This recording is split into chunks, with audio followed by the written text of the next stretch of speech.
অর্থাৎ এটি একটি মক্কি সূরা এবং এটি কোরআনের সেরা সূরাগুলোর মধ্যে একটি, যেখানে আল্লাহ তার নবী সাল্লাল্লাহু আলাইহি সাল্লামের প্রতি তার অনুগ্রহের কথা বলেছেন, তাকে অতুলনীয়ভাবে অগ্রাধিকার দেওয়ার কথা প্রকাশ করেছেন। অন্যভাবে বলতে গেলে এটা হচ্ছে সেই সূরা যা অধ্যয়নের মাধ্যমে যে কেউ জানতে পারবে আল্লাহ তার রাসূল সাল্লাল্লাহু আলাইহি সাল্লামকে কত বেশি পছন্দ করেন, ভালোবাসেন।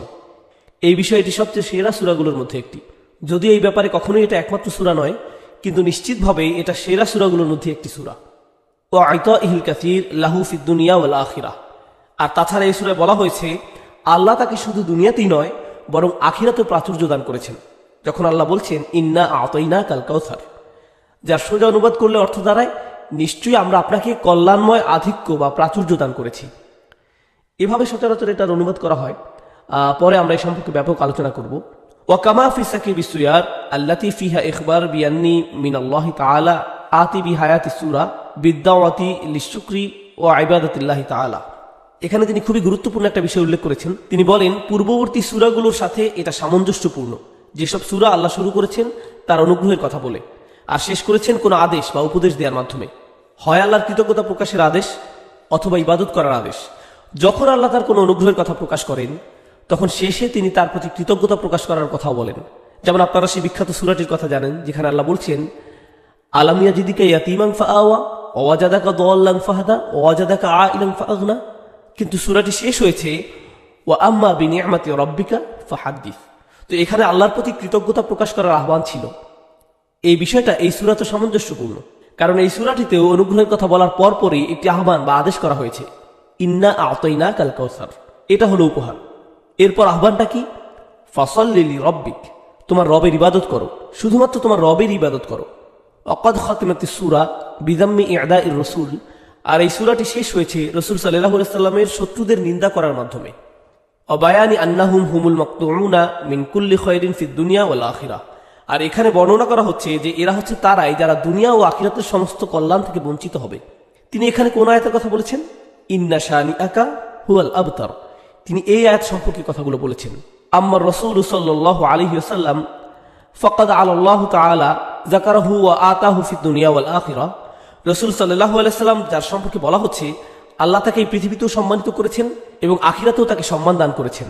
ওমা হুয়া আহলুল্লাহু ওয়াসমুহু যিকরুহু খালিদুনা ইলা আখিরিজ জামান ইন্না শানিআকা হুয়াল আবতার। অর্থাৎ তিনি যা কিছুর যোগ্য তাকে তাই দেয়া হয়েছে। আর তাই আল্লাহ রাসূল সাল্লাল্লাহু আলাইহি ওয়াসাল্লামের শত্রুদের সম্পর্কে বলেছেন ইন্না শানিআকা হুয়াল আবতার বিআন্না মা'আল আবতার আল মাকতু' মিন কুল্লি খায়র। এই আয়াতে আবতার অর্থ হলো এমন ব্যক্তি যে সকল কল্যাণ থেকে বঞ্চিত। এই মানুষটির কাছে ভালো কোনো কিছু অবশিষ্ট নেই।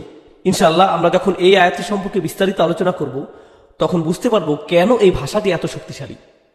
আপনারা জানেন বাতার, বাতার আর বাতির শব্দগুলো একে অপর থেকে ভিন্ন, একই উৎপত্তি স্থল থেকে উৎপন্ন কিন্তু ভিন্ন ভিন্ন শব্দ এগুলো। সরফের ভাষায় একে বলা হয় আবদালুত তাফদিল। আবতার শব্দটি একটি বেশ জোরালো টাইপের বিশেষ্য। এই শব্দটি ব্যবহার করার পেছনে কারণও রয়েছে। যখন আমরা আয়াত সম্পর্কে আলোচনা করব তখন এই ব্যাপারে বিস্তারিত জানবো ইনশাআল্লাহ। কোরআনের সূরাগুলোর মধ্যে সমন্বয় বোঝার জন্য আমরা পূর্ববর্তী সূরার সাথে পরবর্তী সূরার তুলনা করে থাকি। এই বিষয়ে এই সূরার ক্ষেত্রে আমরা কিছু মন্তব্য জানবো। শুরুতে আমরা ফখরুদ্দিন আল রাজি রাহমাহুল্লাহর মন্তব্যে চলে যাই। ফি সূরাতিল মুকাদ্দিমাহ ওয়াসাফাল্লাহু তাআলা আল মুনাফিক বিউমুরিন আরবাআহ, আল মুনাফিক বিউমুরিন আরবাআহ। তিনি বলেছেন পূর্বের সূরা কোনটি? সূরাতুল মাউন। সূরাতুল মাউনে আল্লাহ আযজা ওয়া জাল্লা মুনাফিকদের 4টি আচরণের কথা বলেছেন। সূরা মাউন সম্পর্কে আমরা যা কিছু জেনেছি তার মধ্যে আমরা মুনাফিকি আচরণ সম্পর্কে পড়েছিলাম। ইমাম রাজি বলেছেন সূরা মাউনে 4টি মৌলিক মুনাফিকি আচরণের বর্ণনা দেওয়া হয়েছে। আউয়ালুহা, প্রথমটি হলো আল বুখল ওয়া হুয়াল মুরাদ মিন কওলিহি ইয়াদউল ইয়াতীম ওয়া লা ইয়াহুদ্দু আলা তাআমিল মিসকিন। অর্থাৎ প্রথম বৈশিষ্ট্য হচ্ছে কৃপণতা, লোভ করা, এত বেশি লোভ হওয়া যে তারা ইয়াতীমকে ধাক্কা দিয়ে বের করে দেয় এবং মিসকিনকে খাবার দিতে বলতেও চায় না। এই কথাগুলো আমরা আগের তাফসিরে বলেছি। খেয়াল করুন, আল্লাহ বলেননি যে সে মিসকিনকে খাবার দেয় না। ওয়ালা ইউতিমুল মিসকিন তিনি এভাবে বলেননি, তিনি বলছেন ওয়ালা ইয়াহুদ্দু আলা তাআমিল মিসকিন। এই দুইটি কথার পার্থক্য আছে। সে কাউকে উৎসাহিত করে না, এমনকি এ ব্যাপারে কথাও তুলে না। কেন তুলে না?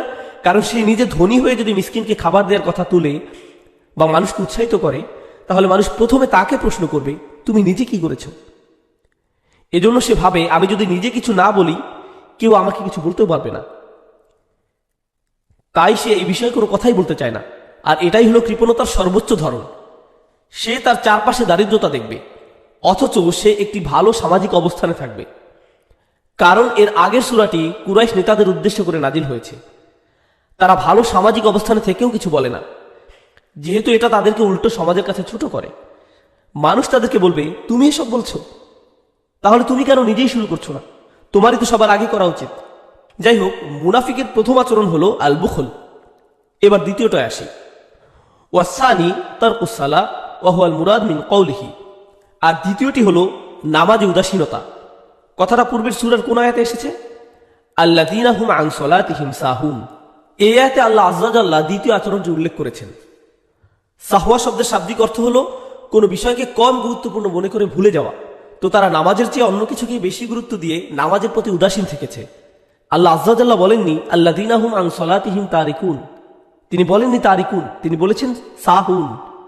আবার বলছি, সাহওয়া মানে তারা এই ব্যাপারে সতর্ক নয়, যেন এটা তাদের জন্য এমন কোনো বড় বিষয় নয়। লা ইউবালি আম সাল্লা আম লাম ইউসাল্লি, অর্থাৎ নামাজ পড়লে বা না পড়লে তার কিছু যায় আসে না, এটা তার কাছে কোনো বিষয়ই না। গত সপ্তাহের ব্যাখ্যায় আমরা আরো বলেছিলাম যে তারা নামাজের সময় একেবারে শেষ হয়ে আসলে তড়িঘড়ি করে নামাজ পড়ে, অথবা এভাবে যদি নামাজটা মিসও হয়ে যায় সমস্যা নেই, এমন একটা মনোভাব নিয়ে চলে। আল্লাহ আযযা ওয়া জাল্লা আমাদেরকে এমন মনোভাব থেকে রক্ষা করুন। ওয়াসালিসুল মুরাদ ফি সালাতি ওয়া হুয়াল মুরাদ মিন কওলিহি। আর তৃতীয় আচরণ হলো, এখানে আচরণগুলোর ধাপগুলো মনে রাখবেন। প্রথমটি ছিল সংকীর্ণতা বা কৃপণতা, দ্বিতীয়টি ছিল নামাজের প্রতি উদাসীনতা বা অবহেলা, আর এখন তৃতীয় আচরণ হলো লোক দেখানো নামাজ পড়া। কোন আয়াতে বলেছেন এই কথা? আল্লাযীনা হুম ইউরাউন। এটা হলো মুনাফিকের তৃতীয় আচরণ। অর্থাৎ তারা নামাজ পড়ে, তারা আল্লাহর জন্য পড়ে না, মানুষকে দেখানোর জন্য পড়ে। ওয়ার-রাবিউল মানউ মিনাজ যাকাত ওয়া হুয়াল মুরাদ মিন কওলিহি। অর্থাৎ চতুর্থ আচরণ হলো একেবারে ন্যূনতম বা সর্বনিম্ন দান করা থেকে বিরত থাকা। মজার ব্যাপার হলো, প্রাথমিক ইসলামিক গবেষণায় স্কলারগণ সাদাকা শব্দটি ব্যবহার করতেন না, তারা জাকাত শব্দটি ব্যবহার করতেন। এর মাধ্যমে তারা শরঈ জাকাত মানে 2.5% কথা বোঝাতেন না, বরং তারা জাকাত বলতে একেবারে সর্বনিম্ন বা ন্যূনতম দানের কথা বলতেন। যতটুকু দান না করলে মানুষের পাপ হবে, একেবারে সর্বনিম্ন দান। তাহলে এখানে কোন আয়াতের কথা বলা হচ্ছে? এমনকি তারা ন্যূনতম জিনিস দান করতে চায় না। এটা হলো ওয়ায়ামনাউনা আল মাউন। এই আয়াতের মাধ্যমে মুনাফিকের শেষ আচরণের কথা বলা হচ্ছে, যে তারা ন্যূনতম আবশ্যকীয় জিনিসও দান করতে আগ্রহী নয়। শাব্দিকভাবে মাউন শব্দের অর্থ হলো ওই সব জিনিস যা আপনি কাউকে দিতে কখনো না করেন না। এর মানে টাকা বা প্রয়োজনীয় সম্পদ নয়, বরং এর মানে হলো আশাই লা ইউমনা মিনহু, এমন জিনিস যা কাউকে দিতে আপনি নিষেধ করেন না। কেউ আপনার কাছে এক গ্লাস পানি চাইলে আপনি তাকে তা দিতে এতটা কার্পণ্য নিশ্চয়ই করবেন না, আপনি নিশ্চয়ই তার কাছ থেকে সেটা সরিয়ে ফেলবেন না। অথচ তারা এমনটা করে। এটা কিন্তু দিনের অংশ ছিল না। ইসলামের পূর্বেও মাউন বলতে এমনটাই বোঝানো হতো, আপনি মানুষকে সামান্য কিছু দেয়া থেকে বিরত থাকতে পারেন না, অথচ তারা এমনটা করে। এই 4টি আচরণ। এখন আসুন আমরা দেখি কিভাবে পূর্বের সূরায় বর্ণিত এই 4টি আচরণ এই সূরার বিষয়বস্তুর সাথে সমন্বিত করা হয়েছে। যাকারা ফি হাযিহি সূরা ফি মুকাবালাতি তিলকা সিফাত আল আরবাআ সিফাতিল আরবাআ। তিনি বলছেন, পূর্বের সূরায় বর্ণিত 4টি বিষয়ের বিপরীতে আল্লাহ আযযা ওয়া জাল্লা এই সূরায় আরো 4টি বৈশিষ্ট্যের কথা বলেছেন। আসুন দেখি সেই বৈশিষ্ট্যগুলো কি কি। ফাযাকারা ফি মুকাবালাতিল বুখল, সংকীর্ণতা বা কৃপণতার বিপরীতে আল্লাহ এই সূরায় কি বলেছেন? ইন্না আ'তাইনাকাল কাউসার, আমরা আপনাকে কল্যাণময় প্রাচুর্য দান করেছি। তাহলে কৃপণতার বিপরীত হলো দান করা। কে দান করেছেন এখানে? আল্লাহ আযযা ওয়া জাল্লা। তিনি আরো বলেন, ফাআতি আনতাল কাসীর ওয়ালা তাবখাল, মানে তিনি বলছেন আল্লাহ যেহেতু অনেক বেশি দান করেছেন, আমাদের এটা খুবই স্বাভাবিক যে আমাদেরও বেশি বেশি দান করা উচিত। আর এটাই আমাদের পূর্ববর্তী 2টা সূরায় আমরা পড়েছি। সূরা কুরাইশে আল্লাহ আমাদেরকে বলেছেন যে তিনি কুরাইশদেরকে কি কি দান করেছেন। যখন আপনি অনেক কিছু পেয়ে থাকেন, আপনারও উচিত আপনার কাছ থেকে অনেক কিছু দান করা। আল্লাহ আপনাকে বেশি দিলে আপনারও বেশি বেশি দান করতে হবে। আপনারা জানেন রাসূল সাল্লাল্লাহু আলাইহি সাল্লামের সাথেও একই ঘটনা ঘটেছে। রাসূল সাল্লাল্লাহু আলাইহি সাল্লাম নিজে একজন ইয়াতিম ছিলেন। আলাম ইয়াজিদকা ইয়াতিমান, কিন্তু যখন আল্লাহ তার দায়িত্ব নিয়েছেন, তার কি করা উচিত? ফাআম্মাল ইয়াতিমা ফালা তাকহার, সাথে সাথে এই আদেশ চলে আসলো যে আপনার উপর অনুগ্রহ করা হয়েছে, তাই আপনিও তাদের প্রতি দায়িত্ববান হন। সূরা কুরাইশে আল্লাহ কুরাইশদেরকে তার পক্ষ থেকে অনুগ্রহের কথা বলেছেন, তাহলে তাদের কি করতে হবে? তাদের অন্যদেরকে দান করতে হবে, কারণ আল্লাহ তাদের নিরাপত্তার দায়িত্ব নিয়েছেন। শীতেও তাদের খাবারের নিরাপত্তা দিয়েছেন, তারা পরিপূর্ণ নিরাপদ, তাদের খাবারের সম্পূর্ণ যোগান দেওয়া হয়েছে। আল্লাযী আত'আমাহুম মিন জু', আল্লাহ তাদের প্রচুর খাবার দিয়েছেন। এমত অবস্থায় তাদের দানশীল হওয়া উচিত। কিন্তু পরবর্তী সূরা আমাদের কি বলছে? সূরা মাউন, তারা দান করে না, তাদের যা দেয়া উচিত তারা তা দেয় না। তো যখন আল্লাহ বলছেন ইন্না আ'তাইনাকাল কাউসার, এর একটা তাৎপর্য হলো দান করা। যখন আল্লাহ আপনাকে এত কিছু দান করেছেন, আপনাকে কমপক্ষে যা করতে হবে তা হলো দান করা।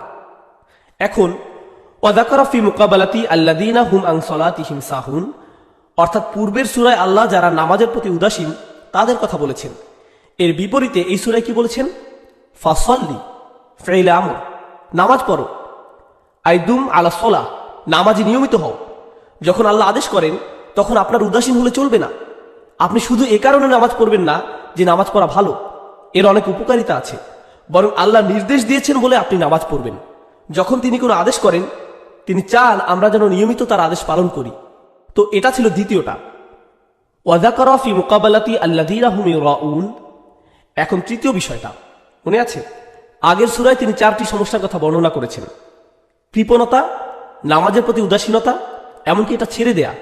তৃতীয়টা ছিল নামাজে লোক দেখানো কাজ করা। খেয়াল করুন, এখন এই তৃতীয় বিষয়টি নিয়ে কথা বলা হচ্ছে। তো এরা হচ্ছে তারাই যারা লোক দেখানো নামাজ পড়ে। ক্বালুহু লিরব্বিক, অর্থাৎ এর বিপরীতে বলা হচ্ছে শুধু নামাজ পড়ো না, তোমার রবের জন্যই নামাজ পড়ো।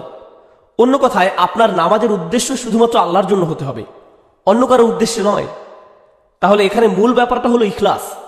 কিন্তু তাদের সমস্যা ছিল তাদের মধ্যে ইখলাস ছিল না। আপনি আল্লাহর জন্য ইবাদত করছেন না, বরং লোক দেখানোর জন্য ইবাদত করছেন।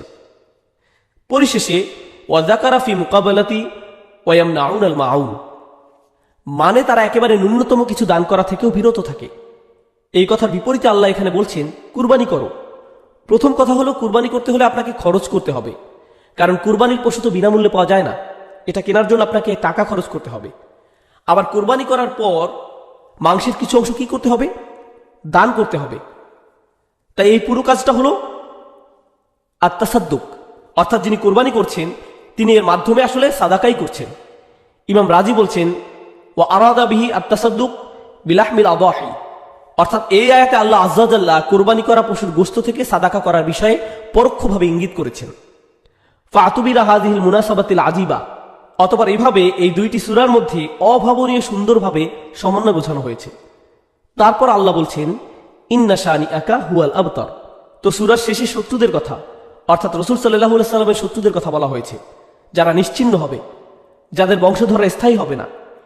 আর এর আগের সূরাটিতে শুরু থেকে শেষ পর্যন্ত ওই সব লোকের আচরণের কথা বলা হয়েছে যেগুলো স্থায়ী হওয়া উচিত নয়।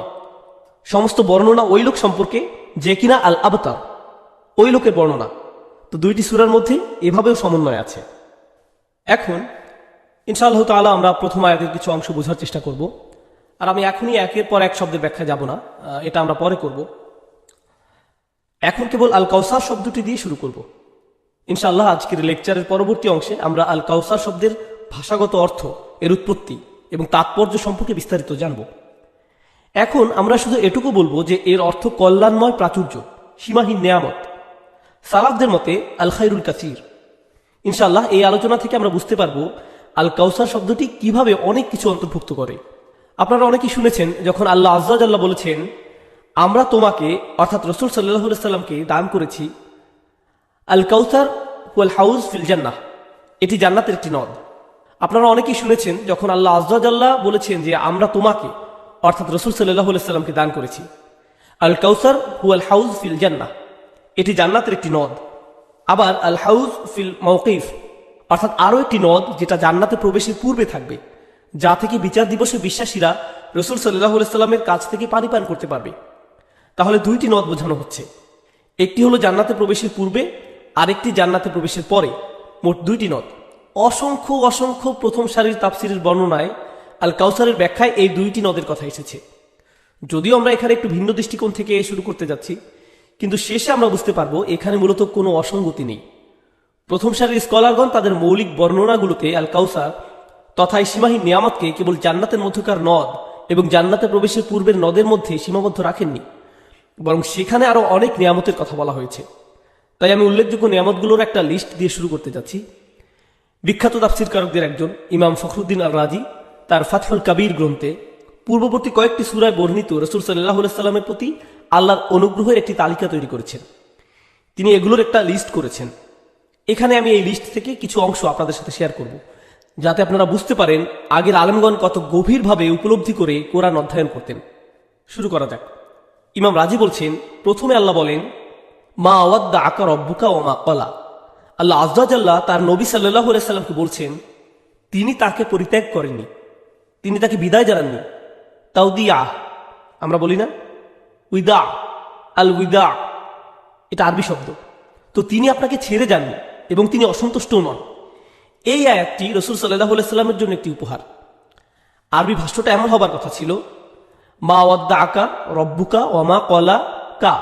কাফ সর্বনামটি দুইবার আসার কথা, যার অর্থ হতো আপনার রব আপনাকে ছেড়ে দেননি এবং তিনি আপনার উপর অসন্তুষ্টও নন। কিন্তু ছেড়ে দেয়া বা বিদায় দেয়া কথাটার সাথে নবী সাল্লাল্লাহু আলাইহি সাল্লামকে সম্বোধন করা হয়েছে, কিন্তু অসন্তুষ্টি কথার সাথে তার নাম যুক্ত করা হয়নি। এটা আল্লাহর একটা উপহার তার রাসূল সাল্লাল্লাহু আলাইহি সাল্লামের জন্য। তার প্রতি অসীম ভালোবাসা থেকে আল্লাহ এমনটা করেছেন, কারণ বিদায় দেয়া শব্দটার মধ্যে কোনো নেতিবাচক অর্থ নেই, যেটা অসন্তুষ্টি শব্দটার মধ্যে স্পষ্ট বিদ্যমান। আল্লাহ আযজা জাল্লা এই নেতিবাচক শব্দের পাশে রাসূল সাল্লাল্লাহু আলাইহি সাল্লামকে সম্বোধন পর্যন্ত করেননি। সুতরাং এই আয়াতটি রাসূল সাল্লাল্লাহু আলাইহি সাল্লামের জন্য একটি উপহার। এর মূল কথা হলো, আল্লাহ তার রাসূল সাল্লাল্লাহু আলাইহি সাল্লামকে কখনো পরিত্যাগ করবেন না। এরপর তিনি বলছেন, ওয়ালাল আখিরাতু খায়রুল লাকা মিনাল উলা। রাসূল সাল্লাল্লাহু আলাইহি সাল্লামের প্রতি আরেকটা অনুগ্রহ। এতে কোনো সন্দেহ নেই যে পরবর্তীতে আপনার জন্য যা রয়েছে তা পূর্ববর্তী অবস্থার চেয়ে উত্তম। কি চমৎকার উপহার রাসূল সাল্লাল্লাহু আলাইহি সাল্লামের জন্য। তারপর সর্বোপরি বলা হচ্ছে, ওয়ালা সাউফা ইউতিকা রাব্বুকা ফাতারদা। আপনারা জানেন এই সূরাতেও আল্লাহ বলছেন, ইন্না আতাইনাকা, আমরা আপনাকে দিয়েছি। তিনি কি দিয়েছেন বলেছেন? আল কাউসার। কিন্তু এর আগে কি বলেছিলেন? ওয়ালা সাউফা ইউতিকা রাব্বুকা। তিনি এখানে আল কাউসার বলেননি, তিনি বলেছেন যে নিশ্চয়ই আপনার রব আপনাকে শীঘ্রই অনেক বেশি কিছু দিবেন, আপনাকে প্রচুর দিবেন। ফাতারদা, তিনি আপনাকে কত বেশি দিবেন সেটা পরিমাণ আপনি কিভাবে বুঝবেন? ধরুন আপনি কাউকে উপহার দেবেন, তাকে বললেন, আমি তোমাকে কিছু উপহার দিতে চাই, তুমি আমাকে কি দিবে, কতটুকু দিবে, এটার দাম কত, তাই না? তো কিভাবে আপনি এটা মূল্যায়ন করবেন? আল্লাহ আযজা জাল্লা তার রাসূল সাল্লাল্লাহু আলাইহি সাল্লামের জন্য এসবের একটা মাপকাঠি দিয়েছেন। তিনি বলছেন, ফাতারদা, আমি আপনাকে এত বেশি দিব যে আপনি খুশি হয়ে যাবেন, আনন্দিত হবেন। এই পরিমাণটি এমনভাবে বর্ণনা করা হয়েছে, অর্থাৎ আল্লাহর দেয়া শেষ হবে না যতক্ষণ পর্যন্ত না আপনি বলছেন, ঠিক আছে আমি খুশি। আর উম্মতের জন্য আল্লাহর নবী সাল্লাল্লাহু আলাইহি সাল্লামের ভালোবাসা দেখুন, আমি ততক্ষণ পর্যন্ত তৃপ্ত হব না যতক্ষণ না আমার সকল উম্মত জাহান্নাম থেকে মুক্তি পায়। এটা আমাদের প্রতি তার গভীর ভালোবাসা। এরপর আল কাউসারের অংশ হিসেবে আল্লাহ আযজা জাল্লার পক্ষ থেকে আরো একটা অনুগ্রহ হলো, আলাম ইয়াজিদিকা ইয়াতীমান ফাআওয়া। আমরা আগেও এই আয়াতটির কথা বলেছি, তিনি কি আপনাকে ইয়াতীম অবস্থায় পাননি আর আপনাকে আশ্রয় দেননি? ওয়াজাদাকা দাল্লান ফাহাদা। গত কয়েক মাস আগে আমরা পড়েছিলাম, এই আয়াতে দাল্লা শব্দটির অর্থ পথহারা বা পথভ্রষ্ট নয়, এর মানে সন্ধান করা বা খোঁজ করা। এমন একজন যিনি পথ খোঁজার খুব চেষ্টা করছেন কিন্তু খুঁজে পাচ্ছেন না। আল্লাহ আপনাকে এমন অবস্থায় পেয়েছেন যখন আপনি সঠিক পথের সন্ধানে ব্যাকুল ছিলেন এবং তিনি আপনাকে সঠিক পথ দেখিয়েছেন। এর চেয়ে বড় অনুগ্রহ আর কি হতে পারে? তারপর ওয়াজাদাকা আইলান ফাআগনা, আর তিনি আপনাকে তীব্র আর্থিক কষ্টে পেয়েছেন এবং আপনাকে অভাবমুক্ত করেছেন। তারপর তিনি বলছেন, আলাম নাশরাহ লাকা সাদরাক, আমরা কি আপনার জন্য আপনার বুক উন্মুক্ত করে দেইনি? বুক উন্মুক্ত করার মানে কি? যাতে এই বুকে কোরআন ধারণ করা যায়। এটা সেই কোরআন কোনো পাহাড় ধসে পড়ার ভয়ে যেটা ধারণ করতে পারেনি, সেই কোরআন রাসূল সাল্লাল্লাহু আলাইহি সাল্লামের বুকে ধারণ করা হয়েছে। তাছাড়া ওহী নাজিলের সময় যে কষ্ট, যেমন আমরা উটের ওই বর্ণনাটা জানি, ওহী নাজিলের সময় রাসূল সাল্লাল্লাহু আলাইহি সাল্লাম যদি উটের পিঠে থাকতেন, উটটি এমনভাবে বসে যেত যেন বালিতে ডুবে যাচ্ছে। একবার রাসূল সাল্লাল্লাহু আলাইহি সাল্লামের হাঁটু এক সাহাবীর হাঁটুর উপর ছিল। এমন সময় যখন ওহী আসা শুরু করলো, সেই সাহাবা বলেছিলেন তার মনে হচ্ছিল তার হাঁটু যেন ভেঙে যাচ্ছিল। আল্লাহ বলছেন, ইন্না সানুলকি আলাইকা কওলান সাকিলা, শীঘ্রই আমরা আপনার উপর ভারী কিছু কথা নাজিল করব। এই ওহীগুলো আসলেই ভারী ছিল, কিন্তু ওই যে রাসূল সাল্লাল্লাহু আলাইহি সাল্লামের বুক উন্মুক্ত করা হয়েছিল যাতে তিনি এই ভারী কথাগুলো গ্রহণ করতে পারেন, কি দারুণ উপহার! এটা আল খায়রুল কাসীরের অংশ। তারপর ওয়াদা'না আনকা উযরাক, আমরা আপনার কাছ থেকে বোঝা নামিয়ে দিয়েছি। আল্লাযী আনকাযা যহরাক, যে বোঝা আপনার পিঠ ভেঙে দিচ্ছিল। ওয়া রাফা'না লাকা যিকরাক, কি দারুণ উপহার আল্লাহর পক্ষ থেকে। আমরা আপনার স্মরণকে উচ্চ মর্যাদায় অধিষ্ঠিত করেছি। আর রফা শব্দটি দুইভাবে বোঝা যায়। আপনারা জানেন অন্য যে কোনো ভাষার মতো আরবি ভাষায়ও আপনি কোনো শব্দের শাব্দিক এবং রূপক দুই ধরনের অর্থ পাবেন, ঠিক আছে? তো যখন আপনি বলছেন আমরা আপনার স্মরণকে উচ্চ মর্যাদায় নিয়ে গিয়েছি, এর মানে বিস্মুত, অর্থাৎ আমরা আপনার স্মরণকে সুউচ্চ করেছি। আর এই কথাটা আসলে সত্য যখন সারা পৃথিবী জুড়ে আজান হয়। একটা মিনিটও এমন থাকে না যখন কেউ বলছে না আশহাদু আন্না মুহাম্মাদুর রাসূলুল্লাহ। এমনকি যারা এই কথাটা শুনেন তারাও বলেন সাল্লাল্লাহু আলাইহি ওয়াসাল্লাম। এভাবে তার মর্যাদা সমুন্নত করা হয়েছে। এমনভাবে প্রতিনিয়ত অবিরাম তার স্মরণকে সমুন্নত করা হয়েছে, যেভাবে আর কাউকে আর কোনো মানুষকে স্মরণ করা হয় না। সময়ের সাথে সাথে তার স্মরণ কমে যাওয়ার পরিবর্তে আরো বেড়ে যায়। এটা বেড়ে যায়, কমে না। সুবহানাল্লাহ। আল্লাহ বলছেন ওয়ারাফা'না লাকা যিকরাক, ওয়ারাফা'না লাকা যিকরাক, আপনার নাম উচ্চারণ করা, ঠিক না? আল্লাহ আজ্জা জাল্লা রাসূল সাল্লাল্লাহু আলাইহি সাল্লামকে স্মরণ করা এবং তার প্রতি দরুদ পাঠ করার জন্য পবিত্র কোরআনে আমাদের এত বেশি উৎসাহিত করেছেন যে ঈমানদাররা এগুলো করার জন্য সবসময় সুযোগ খুঁজতে থাকে। আল্লাহ নিজেই বলছেন ইন্নাল্লাহা ওয়া মালাইকাতাহু ইউসাল্লুনা আলান নবী, আল্লাহ নিজে এবং তার ফেরেশতারা। জানেন আরবিতে সাধারণত আপনি বিশিষ্ট পদ আগে বলেন না, ক্রিয়াপদ আগে বলেন। তো ব্যাকরণগতভাবে বাক্যটি হওয়ার কথা ছিল ইউসাল্লিল্লাহু ওয়া মালাইকাতাহু আলান নবী, মানে জুমলায় ফেলিয়ার গঠন এমন হওয়ার কথা ছিল। কিন্তু আল্লাহ বলছেন ইন্নাল্লাহা ওয়া মালাইকাতাহু ইউসাল্লুনা আলান নবী।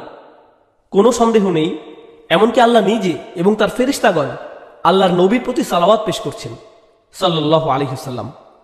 তারপর ইয়া আইয়ুহাল্লাযীনা আমানু, এখন খেয়াল করুন সল্লু আলাইহি ওয়া সাল্লিমু তাসলিমা, তাই না? আল্লাহ এভাবে শুরু করেননি যে ইয়া আইয়ুহাল্লাযীনা আমানু, তিনি এভাবে শুরু করেননি। কোরআনে অসংখ্য আয়াত শুরু হয়েছে ইয়া আইয়ুহাল্লাযীনা আমানু দিয়ে, সরাসরি এভাবেই। কিন্তু মূল কথা যাবার আগে আল্লাহ কি বলেছেন তোমরা ভালোভাবে খেয়াল করো, আমি তোমাদেরকে তাই করতে বলছি যা আমি নিজে এবং আমার ফেরেশতারা করে থাকে। রাসূল সাল্লাল্লাহু আলাইহি সাল্লামের মর্যাদা আর সমুন্নত না হয় কিভাবে? ওয়া রাফা'না লাকা যিকরাক, এটা হচ্ছে আল্লাহ তার নবী সাল্লাল্লাহু আলাইহি সাল্লামকে যে কল্যাণ দিয়েছেন তারই অংশ। আন্নাহু আকসামা বিবালাদিন, দেখুন আল্লাহ শহরের কসম করেছেন। আর আল্লাহ কোনো কিছুর কসম করার একটা মানে হলো যে সেই জিনিসটাকে সম্মান করা, এবং তিনি যেসব জিনিসের শপথ করেছেন সেগুলোর মধ্যে একটি হলো এই শহরটি যেখানে রাসূল সাল্লাল্লাহু আলাইহি সাল্লাম জন্মেছেন। ও হাদাল বালাদিল আমিন, তিনি সেই শহরে শপথ করেছেন। প্রসঙ্গত কোরআনে খুব কম সময়ই আল্লাহ আজ্জা ওয়া জাল্লা তার বিস্ময়কর সৃষ্টি ছাড়া অন্য কিছুর শপথ করেছেন। এসব অন্য কিছুর মধ্যে কোনো মানুষের শপথ কখনোই করা হয়নি, শুধুমাত্র রাসূল সাল্লাল্লাহু আলাইহি সাল্লাম ছাড়া আল্লাহ কখনো কোনো মানুষের শপথ করেননি। লাউমরুক, আল্লাহ তার নবী সাল্লাল্লাহু আলাইহি সাল্লামের জন্য শপথ করে বলেছেন আমি তোমার জীবনের শপথ করছি। এসব ভাবমূলক শব্দ ছাড়াও আপনি জানেন আল্লাহ আজ্জা ওয়া জাল্লা আরো অনেক কিছু শপথ করেছেন, যেমন আল আদিয়াত, ঘোড়াসমূহ, আকাশ, বাতাস, সূর্য। তাছাড়া তিনি তার নিজের শপথও করেছেন, তার নিজের শপথ সুবহানাহু ওয়া তাআলা। বালা ওয়া রাব্বিকা লা ইউমিনুন, ওয়া রাব্বিকা মানে তার নিজের শপথ। যখন তিনি তার নিজের নামে শপথ করছেন, প্রথমে আমাদেরকে বুঝতে হবে আল্লাহ তার সৃষ্টির নামে শপথ করা আর তার নিজের নামে শপথ করার মধ্যে কি পার্থক্য আছে। এর মধ্যে কি একটা বিরাট পার্থক্য নেই? এর গুরুত্ব আমরা কল্পনাও করতে পারি না। প্রথম কথা হলো আল্লাহ কোনো কিছুর শপথ করা মানে বিষয়টা গুরুত্বপূর্ণ। কিন্তু এখানে তিনি কার নামে শপথ করছেন? তার নিজের নামে। এমনকি তিনি যখন নিজের নামে শপথ করছেন তিনি কেবল তার নিজের কথা বলছেন না, তার নামের পাশে তিনি তার রাসূল সাল্লাল্লাহু আলাইহি সাল্লামকে স্থান দিয়েছেন। তিনি বলেননি ও রব্বিস সামাওয়াতি ওয়াল আরদ, ও রব্বিল আলামিন, ও রব্বিহিম, না, ও রব্বিল মালাইকা, না। তিনি কি বলেছেন?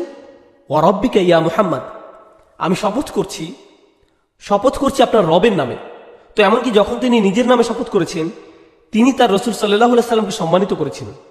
এটাই আল খাইর আল কাসীর, আল কাউসার ওয়াল খাইরুল কাসীর, মানে রাসূল সাল্লাল্লাহু আলাইহি সাল্লামকে সেই প্রাচুর্যপূর্ণ কল্যাণ, সীমাহীন কল্যাণ দান করা হয়েছে।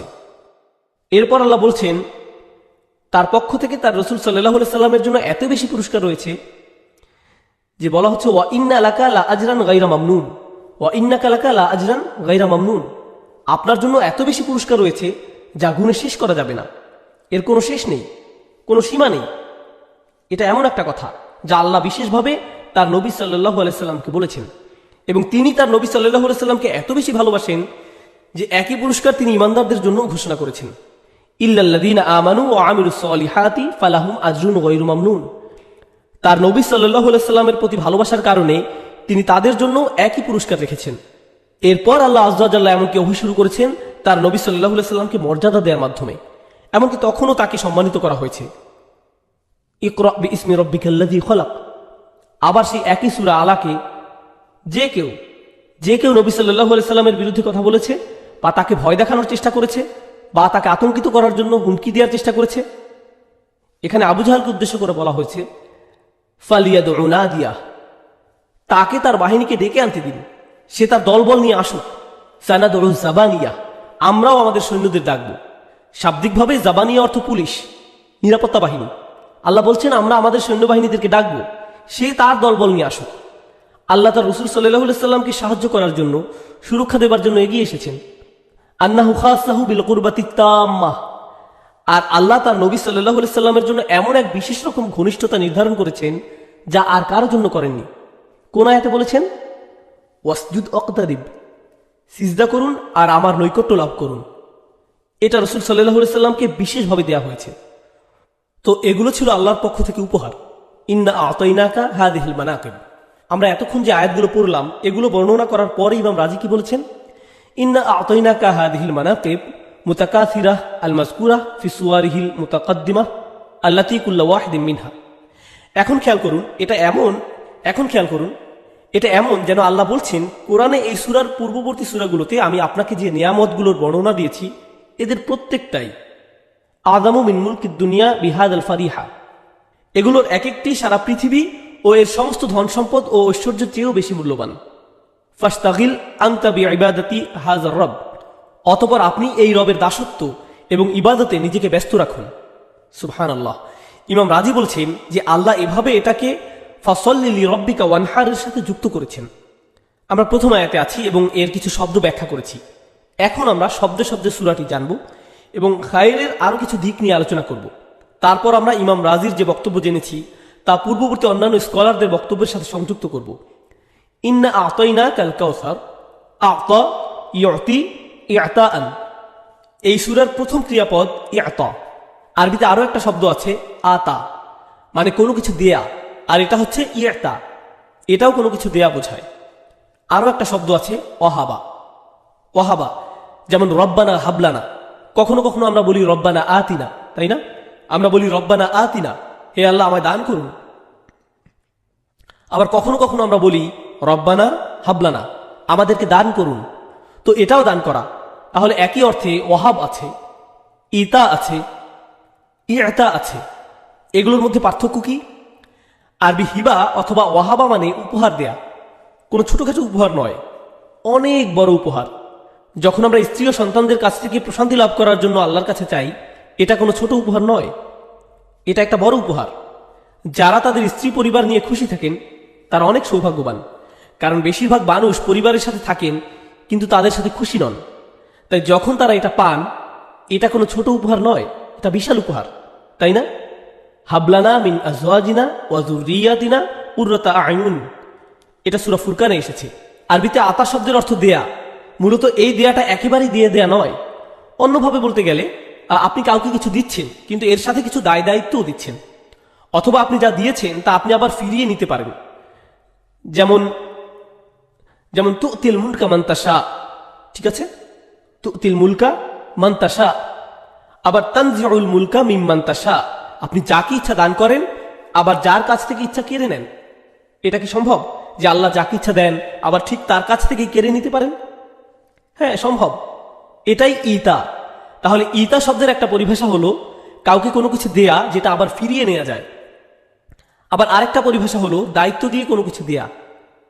আতাইনা হুমুল কিতাব, আমরা তাদেরকে আসমানি কিতাব দিয়েছি। আল্লাহ তাদের কিতাব দিয়েছেন, এই কিতাবের সাথে কি কোনো দায়িত্ব দেয়া আছে? হ্যাঁ, দেয়া হয়েছে।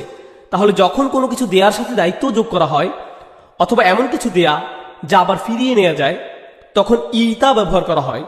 কিন্তু ইয়তা শব্দটির অনেকগুলো তাৎপর্য রয়েছে।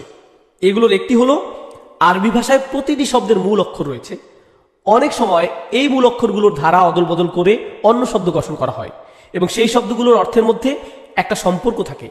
যেমন শুকুর এবং শিরক পরস্পর বিপরীত অর্থের, কিন্তু তাদের বানানে মিল আছে। হুসন এবং নাহাস এর মূল অক্ষরগুলো একই হলেও শব্দে এদের বিন্যাস ভিন্ন এবং এদের মধ্যে সম্পর্ক হলো এরা পরস্পর বিপরীত শব্দ। এটা প্রাচীন আরবি ভাষার একটা বৈশিষ্ট্য। আর এখানে ইয়তা শব্দটির মূল অক্ষর হলো ওয়াও, ত, আইন।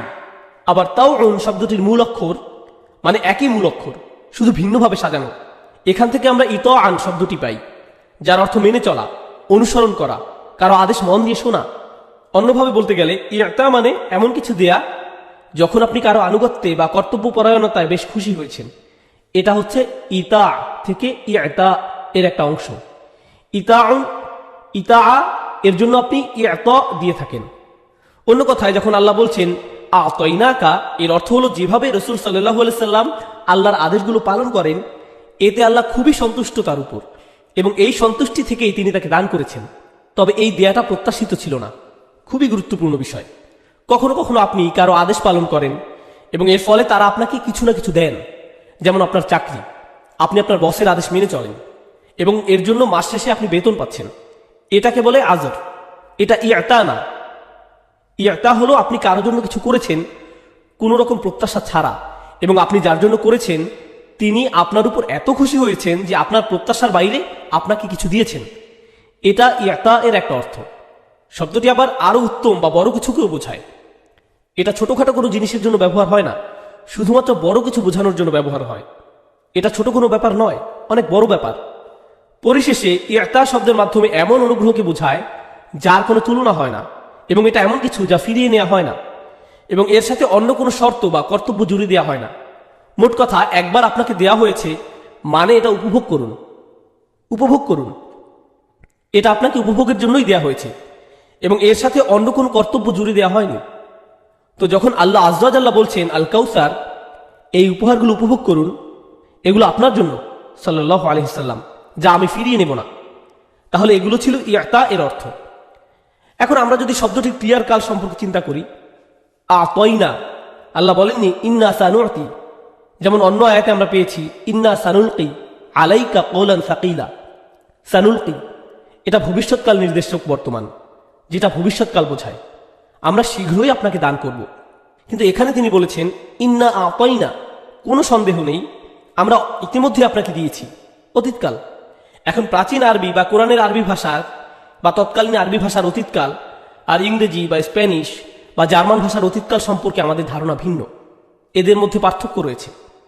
এই পার্থক্যগুলো নিয়ে এখন একটু বলি। আপনারা নিশ্চয়ই অতীত এবং বর্তমান কালের পার্থক্য জানেন। তাহলে কেন আল্লাহ অতীতকাল ব্যবহার করেছেন যেখানে কিছু জিনিস এখনও নবী সাল্লাল্লাহু আলাইহি সাল্লামকে দেওয়া হয়নি? যেমন আল হাউজ ফিল জান্নাহ। যদিও নবী সাল্লাল্লাহু আলাইহি সাল্লাম এটি হাদিসে বলেছেন আল্লাহু লা আনজুরু ইলাইহা, আমি আল্লাহর নামে শপথ করে বলছি আমি এটা দেখতে পাই। আল্লাহর নামে শপথ করে বলছি আমি এটা দেখি। তিনি এই কথা তার সাহাবীদেরকে বলেছেন রাদিয়াল্লাহু আনহুমুল আজমাইন। যদিও আমরা এই বর্ণনাটা পেয়েছি, তারপরও এই যে হাউজে কাউসারের কথা, এটা ভবিষ্যতের একটা বিষয়। তাহলে ভবিষ্যতের কিছু বলতে কেন অতীতকাল ব্যবহার করা হয়েছে? এটা একটা যৌক্তিক প্রশ্ন। যখন প্রাচীন আরবরা কথা বলতো, জানেন, ক্রিয়ার কাল সম্পর্কে তাদের নির্দিষ্ট একটা মতবাদ ছিল। অতীতকাল হলো নিশ্চিত, গতকাল যা ঘটেছিল সেটা নিশ্চয়ই ঘটেছিল, কিন্তু আগামীকালের কোনো কিছুর নিশ্চয়তা নেই, ঠিক না? তাই নিশ্চয়তা অতীতকালের সাথে সম্পৃক্ত আর অনিশ্চয়তা ভবিষ্যতের সাথে।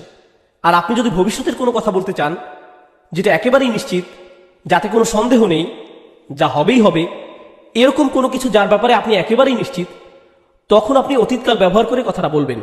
কারণ অতীতকাল দ্বারা কোনো কিছু নিশ্চিত বোঝায়। এটা যেন গতকাল যেমন ঘটেছে তেমনি অবশ্যম্ভাবী, ঠিক গতকালের মতো সুনিশ্চিত। ঠিক আছে? আপনারা একটা ইংরেজি প্রবাদের কথা নিশ্চয়ই জানেন যে আগামীকাল সূর্য ওঠার মতো নিশ্চিত। যদিও ইসলামে আমরা এমনটা বলি না, কারণ আগামীকাল সূর্য ওঠার ব্যাপারে আমরা নিশ্চিত নই, কিন্তু অতীতকালের সাথে নিশ্চয়তার একটা সম্পর্ক আছে। তো এটা আতাইনা এর এক প্রকার শৈল্পিক তাৎপর্য। আল্লাহ নিশ্চয়তা দিচ্ছেন। ইংরেজিতে একটা কথা আছে যেটা এই বিষয়টার সাথে মিলে যায়। যেমন তারা বলে, ডান, তোমার সাথে আমার আগামী সপ্তাহে দেখা হবে। আর উত্তরে আপনি বলছেন ডান, দেখা এখনো হয়ে যায়নি, আগামী সপ্তাহে হবে।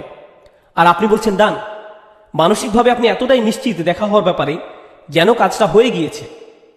চিন্তা করো না, কাজটা হয়ে গেছে, যদিও কাজটি এখনো শেষ হয়ে যায়নি। আপনি এই ব্যাপারে নিশ্চিত বলে এমনটা বলছেন। তো এটা ছিল প্রথম শৈল্পিক তাৎপর্য। অতীতকাল ব্যবহার করার দ্বিতীয় শৈল্পিক তাৎপর্য হলো এর মাধ্যমে কাজের পরিপূর্ণতা বোঝায়। অন্যভাবে বলতে গেলে আরবিতে বর্তমান কাল দ্বারা এমন কাজকে বোঝায় যা এখনো শেষ হয়নি। যেমন আমি যদি বলি আতাআল্লামুল আরাবিয়্যা, আমি আরবি শিখি, এর দ্বারা কি বোঝায়? আমার শেখা এখনো শেষ হয়নি, এখনো শেষ হয়নি, এটা এখনো চলছে। কিন্তু আমি যদি বলি আমি আরবি শিখেছি, জানেন এর মাধ্যমে কি বোঝায়? কাজটি শেষ হয়েছে, পরিপূর্ণ হয়েছে। আর আল্লাহ এখানে বোঝাতে চাইছেন যে আল্লাহর অনুগ্রহ যেমন নিশ্চিত, তেমনি আল্লাহর অনুগ্রহ পরিপূর্ণ, তার অনুগ্রহ পরিপূর্ণ, এটা পরিবর্তন হবার নয়। আল্লাহ আজ্জা জাল্লাহ ইন্না আতাইনাকা শব্দে যে ক্রিয়ার কাল ব্যবহার করেছেন তাতে এই দুইটি অর্থই নিহিত রয়েছে। এখন আমরা কাউসার শব্দে আসি। রূপগতভাবে বা সার্ফ অনুযায়ী শব্দটি আরবি ফাওয়াল এর অন্তর্ভুক্ত। ফাওয়ালের একটি সিয়াগ বা এরূপ গঠনের শব্দগুলো ব্যবহার করা হয় অতুক্তি করার জন্য। আরবিতে যাকে সিগাতুল মুবালাগা বলা হয়, মুবালাগা। আমি জানি এর আগে অন্য লেকচারে আমি এই ব্যাপারে কথা বলেছি, কিন্তু আজকে নতুন কোনো শ্রোতা থাকলে যেন বুঝতে পারেন তাই আবার আলোচনা করছি। অতুক্তি কি সেটা আমাদের জানতে হবে। আমি জানি আপনাদের অনেকের কাছে বিষয়টা পরিষ্কার নয়, আমি ব্যাখ্যা করছি। অতুক্তি করে কথা বলা আর অতিরঞ্জিত করে কথা বলার মধ্যে পার্থক্য আছে। অতুক্তি আর অতিরঞ্জনের মধ্যে পার্থক্য আছে। অতুক্তি করা মানে কোনো কিছু খুব জোর দিয়ে বলা, আর অতিরঞ্জিত করা হলো সত্যের বাইরে গিয়ে মিথ্যায় প্রবেশ করা। তাহলে অতিরঞ্জিত করা মানে আপনি সত্য কথা না বলা, কিন্তু অত্যুক্তি করা হলো আপনি অনেকটা আবেগপ্রবণ হয়েছেন কিন্তু মাত্রা ছাড়িয়ে যাননি, অর্থাৎ আপনি সত্য ছেড়ে মিথ্যা বলেননি। একটা উদাহরণ দিই। ধরুন দুইটা বাচ্চা পার্কিংয়ে ঝগড়া করছে। কোনো একটা বাচ্চা এসে বলবে পার্কিংয়ে খুব খারাপভাবে ঝগড়া হচ্ছে, ঠিক আছে? এটাই অত্যুক্তি, কারণ এটা সত্য, যদিও সে আবেগতাড়িত হয়ে একটু বাড়তি কথা বলেছে, কিন্তু সে বোঝাতে চেয়েছে যে এটা একটা বড় সমস্যা, যদিও এটা সত্য। অপরদিকে আরেকটা বাচ্চা এসে বলবে ও মাই গড, তাদের একজনকে হাসপাতালে নেওয়া হচ্ছে, এটা হচ্ছে সেটা হচ্ছে, এবং এভাবে সে বলেই যাচ্ছে তো বলেই যাচ্ছে। আমরা এ ধরনের কথাগুলোকে পাত্তা দেই না, আমরা কিছুই করি না, কারণ হাসপাতালে যাওয়ার মতো কিছু হয়নি। তাহলে এটাই হলো অতিরঞ্জিত করা। কোরআনে কি নেই? কোনো অতিরঞ্জন নেই, কিন্তু অসংখ্য কি আছে? অতুক্তি আছে। সেখানে অসংখ্য মুবালাগা, অসংখ্য অতুক্তি আছে, কিন্তু কোনো অতিরঞ্জন নেই, কারণ কোরআন হলো কওলুহুল হক, তার কথাগুলো সত্য, এটা সত্য। তাই কোরআনে অতিরঞ্জনের মতো কিছু নেই। কখনো কখনো ভাষার প্রতি সংবেদনশীলতার অভাবে একজন আলোচক বা অনুবাদক বলতে পারেন যে এখানে অতিরঞ্জিত করে বলা হয়েছে, অতিরঞ্জন করা হয়েছে। মূলত এগুলো অতিরঞ্জন নয়। অতুক্তি কোনো শব্দকে জোর দিয়ে বলতে বা এর অর্থকে শক্তিশালী করতে যা করা হয়। যাই হোক, কাউসার শব্দটি কাসির বা আল কাসরাহ থেকে এসেছে। কাসরা মানে অনেক বেশি পরিমাণে থাকা, আর কাসির শব্দটি বিশেষণ। আর আল কাউসার হলো এমন পরিমাণের কোনো কিছু যা অকল্পনীয়, অবিশ্বাস্য। যখন কোনো কিছু অনেক অনেক অনেক অনেক বেশি, তখন আপনি তাকে কাসির বলেন না, আপনি বলেন কাউসার। আল্লাহ বলছেন আমি আপনাকে দিয়েছি এত এত এত বেশি, আমি বলে শেষ করতে পারছি না, কারণ এটা কাউসার। কাউসার শব্দে একটা ওয়াও আছে। আরবি সাহিত্যে মানে বালাগায়ে ওয়াও ইয়া এর চেয়ে বেশি শক্তিশালী। যদি আল্লাহ বলতেন কাসির, সেটাও বেশি বোঝাতো, কিন্তু আল্লাহ বলেছেন কাউসার, যেটা আরো আরো বেশি বুঝায়। কাসির শব্দটি এমনিতেই বেশি বুঝায়, কিন্তু আল্লাহ এই বেশি শব্দটিকে আরো বেশি বানিয়ে দিয়েছেন কাউসার শব্দের ওয়াও এর মাধ্যমে। সুবহানাল্লাহ। এভাবেই আল্লাহ তার রসুল সাল্লাল্লাহু আলাইহি সাল্লামকে কেমন দান করেছেন তার বর্ণনা পাওয়া যায়। আবার আল খাইরুল কাসির, ফাওয়াল মিনাল কাসরা, একইভাবে আল কুরতুবী লিখেছেন আর নাওফাল মিনাল নাফল। এমন আরো শব্দ আছে যা দ্বারা অত্যুক্তি করা হয়েছে। আল জাওহার মিনাল জাহর, আল আরব তুসাম্মি কুল্লা শাইইন কাসীর ফিল আদাদ ওয়াল কদর ওয়াল খিতার কাউসারা। মানে আরবরা কাউসার বলতে কোনো কিছু খুব বেশি পরিমাণে, বেশি মূল্যবান এবং অনেক বেশি নিরাপত্তা, এই ব্যাপারগুলো বোঝাতো। অর্থাৎ কোনো কিছু খুব বেশি পরিমাণ এবং বেশি মূল্যবান বোঝানোর জন্য এই শব্দটি ব্যবহার করত। ফাল কাউসার হুয়া বিল ইদাফাতি ইলাল কাসরা আল মুফাররাতাহ ফাহুয়া ফিল খায়রি খুসুসিন। এই কথাটাও খুবই গুরুত্বপূর্ণ। আপনি যখন কোনো কিছু সম্পর্কে বলেন অনেক বেশি, এরকম কি কোনো সম্ভাবনা আছে যে অনেক বেশি ভালো কিছু অথবা অনেক খারাপ কিছু অথবা অনেক ভালো আর খারাপ দুটোই হতে পারে? হ্যাঁ, সম্ভব। আপনি যখন বলেন আমি তোমাকে অনেক বেশি দিয়েছি বা আমি তোমাকে অনেক কিছু শিখিয়েছি, হয়তো আমি তোমাকে অনেক ভালো কিছু শিখিয়েছি, আবার সাথে কিছু মন্দ কাসির শব্দটি ভালো এবং খারাপ দুটোর জন্যই ব্যবহৃত হয়, কিন্তু কাউসার শব্দটি শুধুমাত্র ভালো জিনিসের জন্যই ব্যবহৃত হয়।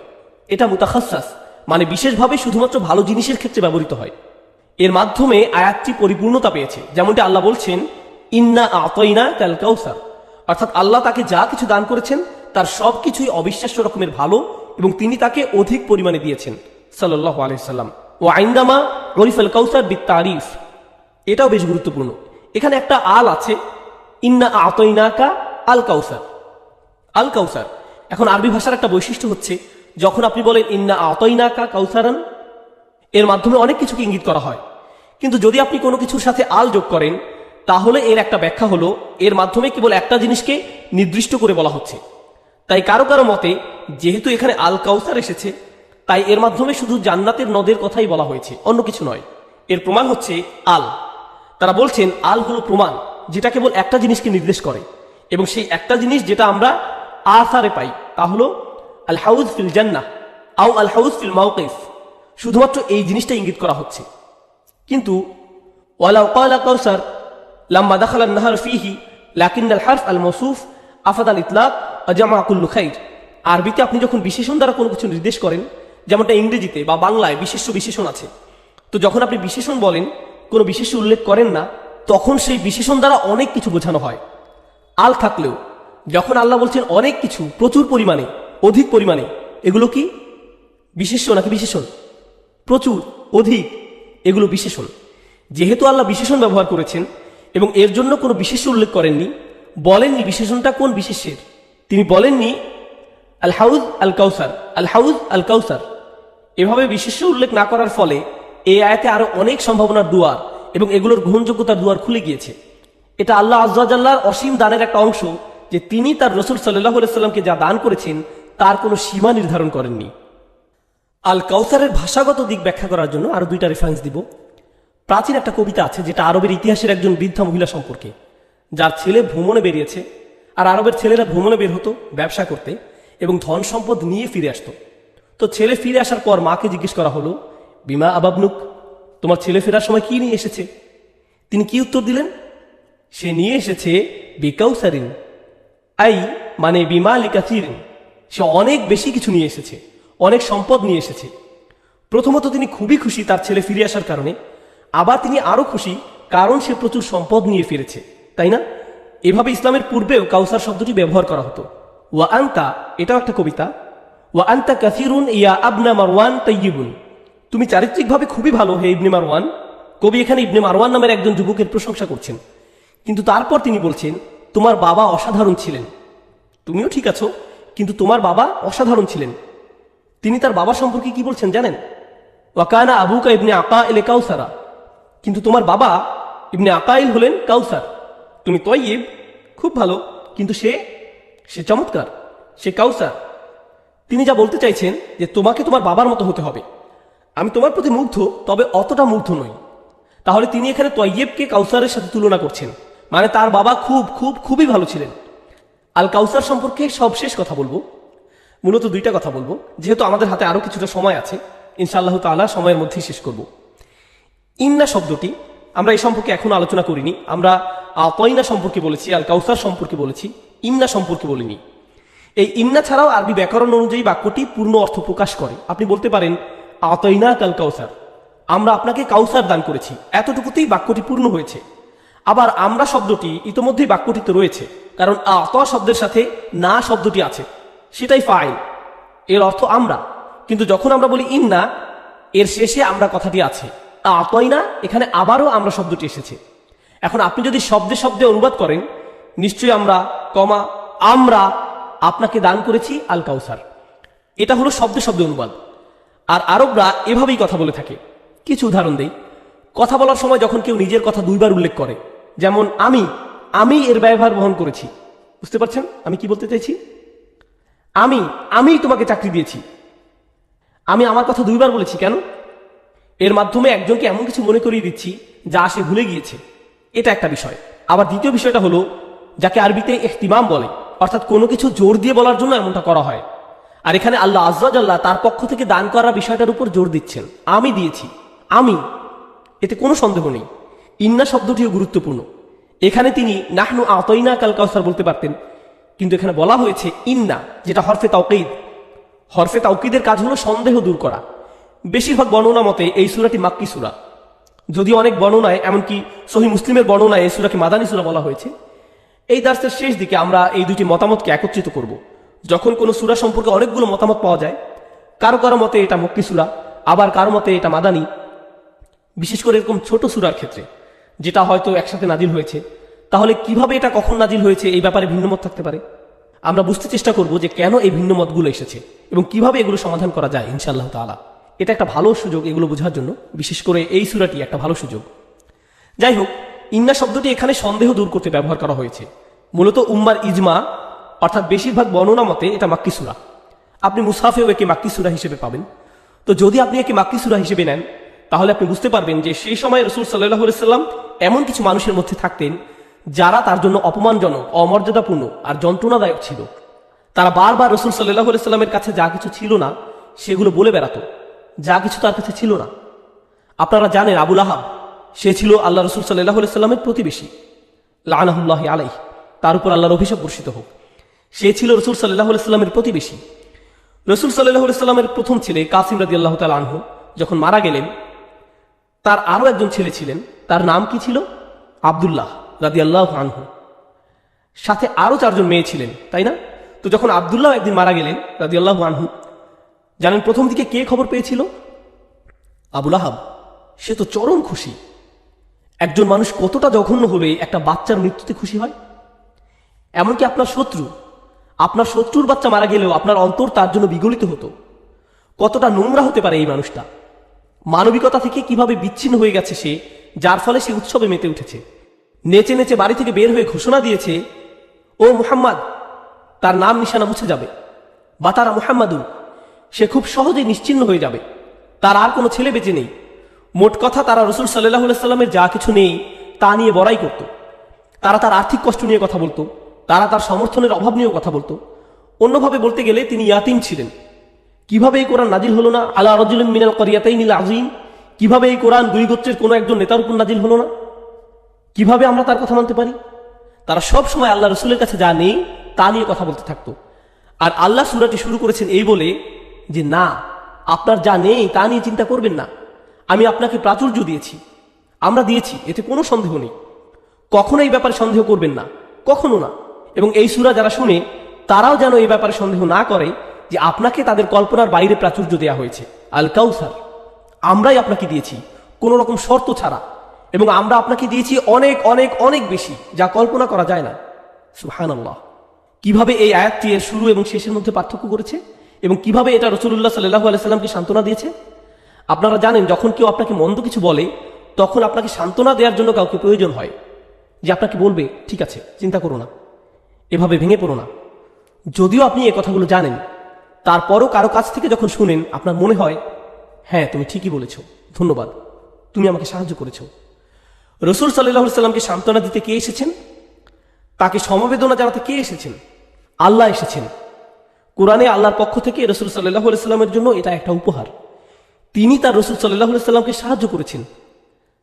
আল্লাহ জানেন সুবহানাহু ওয়া তাআলা কখন তার রাসূলের মন খারাপ হয়, কখন তিনি অপমান বোধ করেন, কখন তিনি তাদের কথায় কষ্ট পান। ওয়ালাকাদ না'লামু আন্নাকা ইয়াদিকু সাদরুকা বিমা ইয়াকুলুন, আমরা জানি তারা যা বলে তাতে আপনার মন সংকুচিত হয়ে যায়। আপনাদের কি মনে হয় না, যখন তার ছেলে মারা গিয়েছে এবং কেউ সেই মৃত্যু উদযাপন করছে, তখন রাসূল সাল্লাল্লাহু আলাইহি সাল্লামের অন্তর সংকুচিত হয়েছিল? কল্পনা করে দেখুন তো, তিনি আল্লাহর রাসূল ছিলেন, সেটা না হয় একদিকে থাকলো, যে কোনো সাধারণ মানুষ, আপনি দেখতে পাচ্ছেন আপনার বাচ্চার মৃত্যুকে উদযাপন করছে, কত রাগ, কত দুঃখ হবে আপনার। এরপর তাকে কি করতে হয়েছে? তাকে আবার ওই সব ব্যক্তির কাছেই দ্বীন প্রচার করতে হয়েছে এবং তাদের প্রতি সহনশীল থাকতে হয়েছে। তিনি তাদের সাথে যুদ্ধে লিপ্ত হতে পারবেন না। না, তখনও সময় হয়নি। ধৈর্যের সাথে তাদের ডাকুন, ওয়াসবির আলা মা ইয়াকুলুন, তারা যা বলে সেই ব্যাপারে ধৈর্য ধরুন। আমরা কত সহজে এই আয়াতগুলো উদাহরণ দিই। তারা যা বলে তাতে ধৈর্য ধরুন। মানে ধরুন কেউ আপনাকে এমন উপদেশ দিয়েছে, তখন কি আপনার মাথা খারাপ হয়ে যাবে না? আপনার মেজাজ একেবারে খারাপ হয়ে যাবে। আপনি বলবেন, তুমি কি জানো সে আমাকে কি বলেছে? আপনি অস্থির হয়ে যাবেন। আমি আপনাকে থামাতে চাইলে আপনি আবার বলবেন, তুমি জানো না সে কি বলেছে। অথচ এই মানুষটার সুন্নাহ দেখুন, সাল্লাল্লাহু আলাইহি ওয়াসাল্লাম, যাকে আমরা আমাদের রসুল বলি। ধৈর্যের কি চমৎকার আদর্শ আল্লাহ আমাদেরকে দিয়েছেন। এসব ঘৃণ্য লোকদের কাছে দাওয়াত পৌঁছানো কতটা কঠিন, এবং সর্বোপরি সেই লোকটা তার পরিবারের একজন। আর এখান থেকে আপনি আরেকটা শিক্ষা পাচ্ছেন, সেটা হলো সবচেয়ে দুঃখজনক কথাগুলো আপনি কার কাছ থেকে শুনবেন? আপনার পরিবার। আপনার নিজের পরিবার আপনাকে সবচেয়ে খারাপ কথাটা বলতে পারে, কারণ তারা মনে করে কোনো সমস্যা নেই, সব ঠিক আছে। ঘরের মানুষ। অথবা তারা বলবে, কি হয়েছে তাতে, কি সমস্যা তোমার? তারা এভাবে বলতেই থাকবে, কারণ ঘরের ভেতর কোনো সমস্যা নেই, তাই না?